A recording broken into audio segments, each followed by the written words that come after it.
Crystal Faye Todd was an 18-year-old high school senior in Conway, South Carolina. Known for her bright smile and friendly personality, Crystal was well liked by her classmates at Conway High School and had a close circle of friends.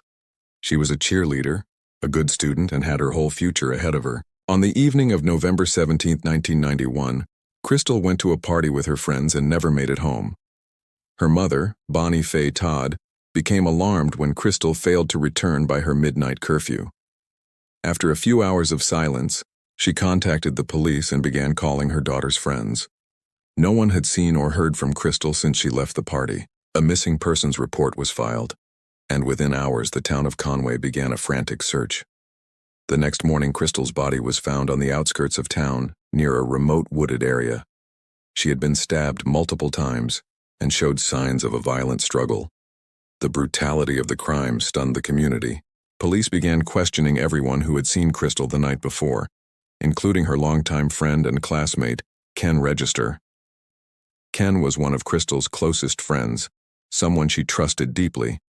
He had even helped her family search for her the morning she was found and cried at her funeral.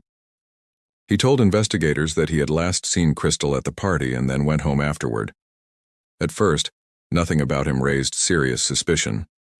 But the investigation took a turn when police discovered physical evidence under Crystal's fingernails and in her clothing that pointed to a suspect.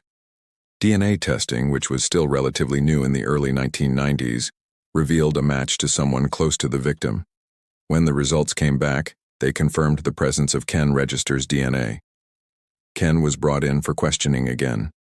At first, he denied everything. He said he had nothing to do with the murder and insisted his DNA must have gotten on Crystal through casual contact.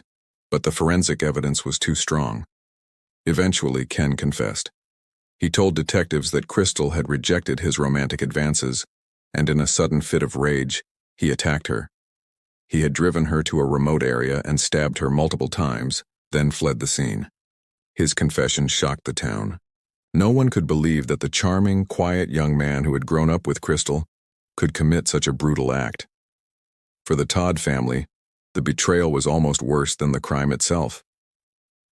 Ken had attended Crystal's funeral, hugged her mother, and pretended to grieve with the rest of the community. During his 1993 trial, prosecutors detailed the horrific nature of the crime. Ken's defense claimed he had a moment of emotional instability, but jurors were not swayed. The evidence, the confession, and the calculated way Ken had covered his tracks convinced the jury of his guilt. Ken Register was convicted of murder and sentenced to life in prison.